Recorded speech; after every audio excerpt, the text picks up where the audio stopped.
Diana Frances Spencer was born on 1 July 1961, and she died on the age of 36 on 31st August 1997. She was a member of the British royal family. She became the first wife of Prince Charles of Wales, and she gave birth to two children, Prince William and Prince Harry. However, her marriage ended in divorce in 1996. Diana's activism and glamour made her an international icon and earned her enduring popularity.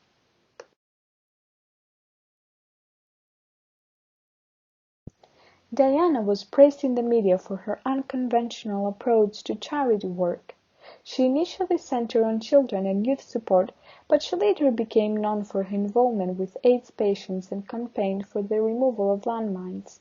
She also raised awareness and advocated ways to help people affected with cancer and mental illness. As Princess Diana was initially noted for her shyness, but her charisma and friendliness endeared her to the public.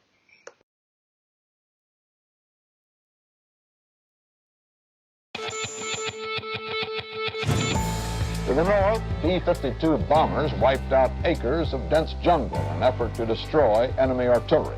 And the giant bombers' giant footprints are all over the landscape. During the Vietnam War, American planes pounded Vietnam, Laos, and Cambodia with more bombs than were dropped by the Allies during World War II. If these strikes don't kill or wound the enemy, at least they shatter their morale. And landmines littered the ground. Yesterday, the Viet Cong planted mines. Then the Americans had some mines of their own. Now, 4 decades later, Vietnam has become a case study in how difficult it is to clean up history's battlefields once peace finally comes.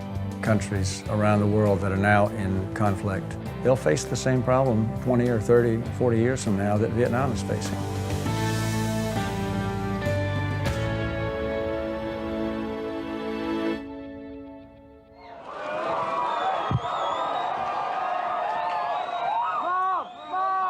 Princess Diana was one of the world's most well-known celebrities. When in 1997, she took her press entourage on an unusual trip to the war-torn country of Angola. As you can see, they've been working away here, and they've excavated out, and they've uncovered a mine. Probably the most notable person ever involved in the landmine issue was Princess Diana. I hosted her when she visited the minefields in Quito and Wambo. What we're going to do now is I'll place a charge here, and you will detonate a mine. You'll just press a button, it'll be a bang, and you'll have got rid of one of these things. 2,000 people every month are killed or maimed by mines around the world. That's one person every 20 minutes. It is my sincere hope we shall focus world attention on this vital, but until now largely neglected, issue. 1, 2, 3. It was an issue that affected more than a third of the countries across the globe. And in Princess Diana, landmine victims found a passionate advocate. There is a feeling of gratitude that at least someone somewhere, royal or otherwise, does care. I am committed to supporting Princess Diana advocated for a worldwide ban on landmines, to outlaw these dreadful weapons. a position that put her at odds with Western powers, which still stockpiled millions of them. Diana's latest foray into international policy is drawing fire from some of her own countrymen here in Britain. Ma'am, the government minister's home has said you're a loose cannon by supporting this campaign. Do you have any reaction to that? Virginia, I'm only trying to highlight a problem that's going on all around the world.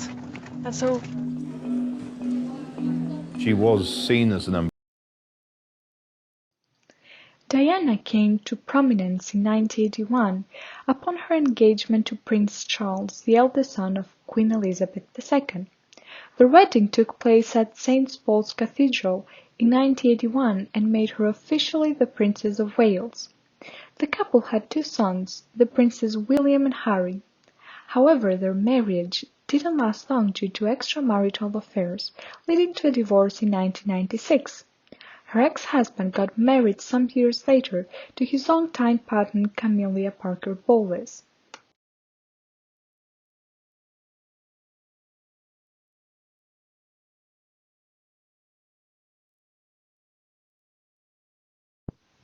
Although Princess Diana was seen as an influential figure and a woman to look up to, she did indeed have her own personal struggles, which she initially kept private. Apart from her problems with Prince Charles, Princess Diana's primary struggle was bulimia, an emotional eating disorder. Diana believed that the cause of her eating disorder was the emptiness she felt in her marriage, not her own insecurities as the royal family assumed. Yes, I did inflict upon myself my arms and my legs. I didn't like myself. I was ashamed that I couldn't cope with the pressures. I had bulimia for a number of years. And that's like a secret disease you inflict it upon yourself because your self-esteem was at a low ebb and you don't think you're worthy or valuable. Well, maybe I was the first person ever to be in this family who ever had a depression or was ever openly tearful. And obviously that was daunting because if you've never seen it before, how do you support it? It gave everybody a wonderful new label. It's Diana's unstable and Diana's mentally imbalanced. You have to know that when you have bulimia, you're very ashamed of yourself and you hate yourself. So, and people think you're wasting food. So you don't discuss it with people. You have so much pain inside yourself that you try and hurt yourself on the outside because you want help, but it's the wrong help you're asking for. The ultimate solution lies within the individual. Yet all of us can help prevent the seeds of this disease developing. As parents, teachers, family and friends, we have an obligation to care for our children in ways which clearly show our children that we value them. They, in their turn, will then learn how to value themselves.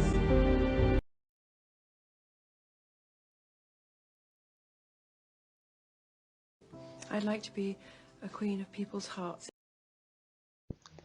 What I admired the most about this woman is her free spirit and unconventional style.